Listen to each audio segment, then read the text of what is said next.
무상급식 아직도 반대하십니까? 주민투표 때문에 자리를 건 부분에 대해서는 정말 여러 번 사죄의 말씀을 드렸고 결과적으로 박원순 시정이 시작되게 한 데 대해서 무한 책임을 느낀다 하는 점은 분명히 사죄의 말씀을 드렸습니다. 그런데 학생들에 그때 대해서는 그때 아이들이 유권자가 됐습니다. 지금 그 아이들에게 혹시 해주실 말씀 있으십니까? 예.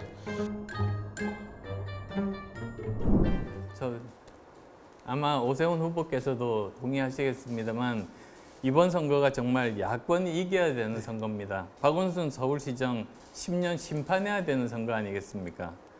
그런데 사실 저도 솔직히 양보를 했던 책임이 있습니다. 그래서 대선 포기하고 이번에 서울시장 출마를 하게 됐습니다. 그런데 더 사실 근본적인 원인을 보면 시장직을 사퇴하신 오 후보 책임이 있으시지 않습니까? 동의하십니까? 예, 그럼요. 여러 차례 시민 여러분께 정말 깊은 사죄의 말씀을 드린 바 있습니다. 무상급식 아직도 반대하십니까? 무상급식 문제는 저는 무상급식이 아니라 세금급식이라고 생각을 하고요. 그리고 그것은 무상급식을 반대한 게 아니라 부자 무상급식을 반대했던 겁니다. 다시 말해서 부잣집 아이들에게 줄 돈이 있다면 아까 말씀하신 그 방과후 학교나 영어 원어민교사 지원 같은 이런 지원을 통해서 가난한 집 아이들에게도 공교육의 혜택을 더 많이 볼 수 있게 해서 교육 사다리를 만들므로써 교육 복지를 실현해내자 이런 취지에서 그런 주장을 폈던 거죠. 그러면 아직도 부자 무상급식 반대하신다는 말씀이시네요? 부자 무상급식은 저는 큰 틀에서 모든 복지가 다 부자를 위한 복지를 하는 것보다는 그 돈을 아껴서 가난한 계층, 어려운 계층에게 가야 된다는 게 제 원칙이고요. 다만 무상급식은 이미 시작이 됐습니다.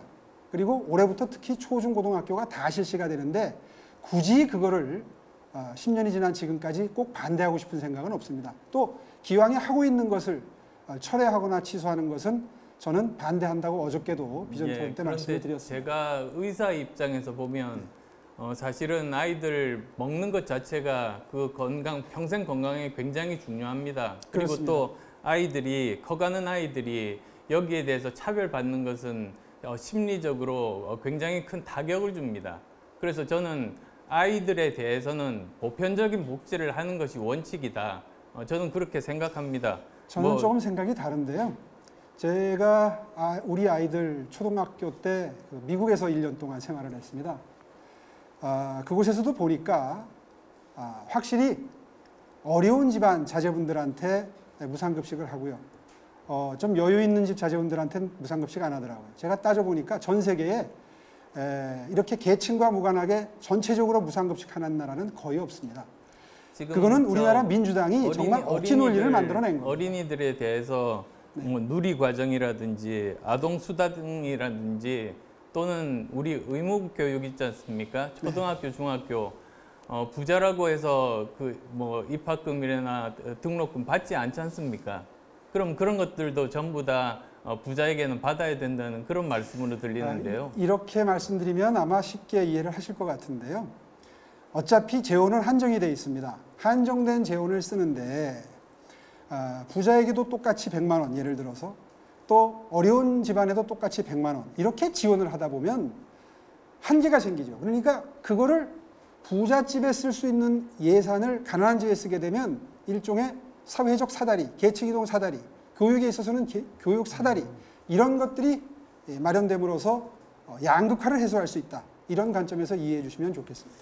확실히 저랑 좀 생각이 다르신 것 같습니다. 사실은 지금 오 후보님이 말씀하신 이런 선별복지에 대해서 어른들에 대한 선별복지에 대해서는 저는 동의합니다.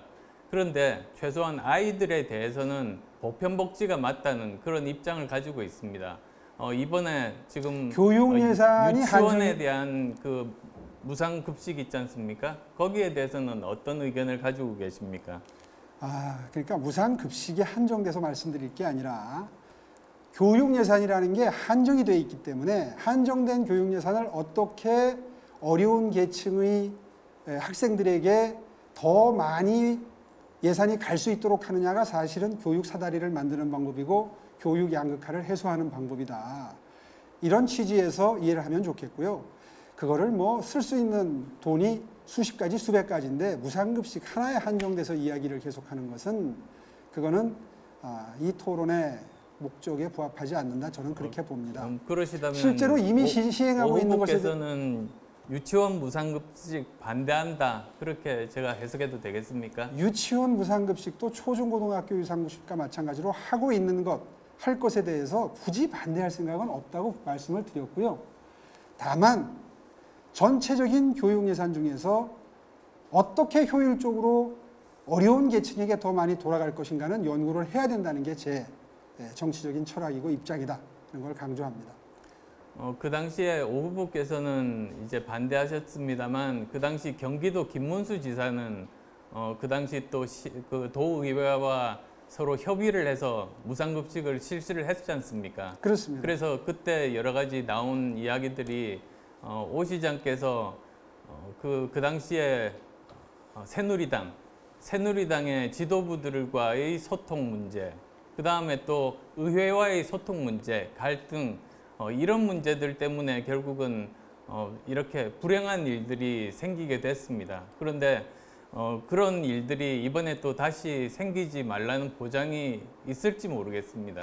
예, 거기에 대해서는 이렇게 분리해서 생각을 해주시면 좋겠습니다. 사실 제가 주민투표 때문에 자리를 건 부분에 대해서는 정말 여러 번 사죄의 말씀을 드렸고 결과적으로 박원순 시정이 시작되게 한 데 대해서 무한 책임을 느낀다 하는 점은 분명히 사죄의 말씀을 드렸습니다.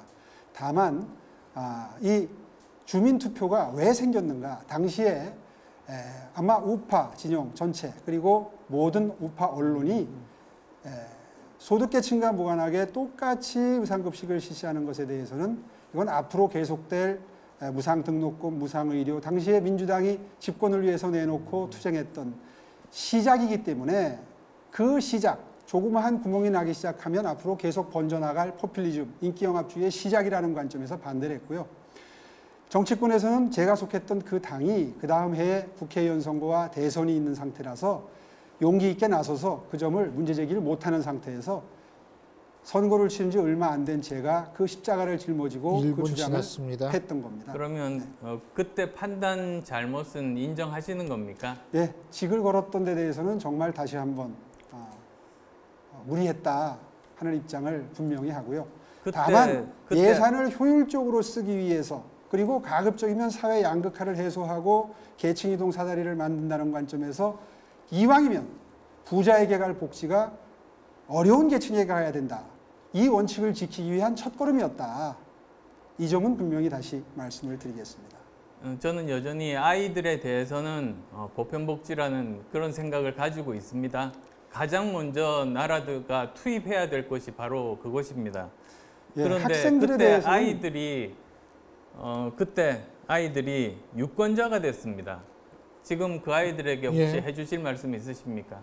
예, 시간이 다 됐습니다. 자.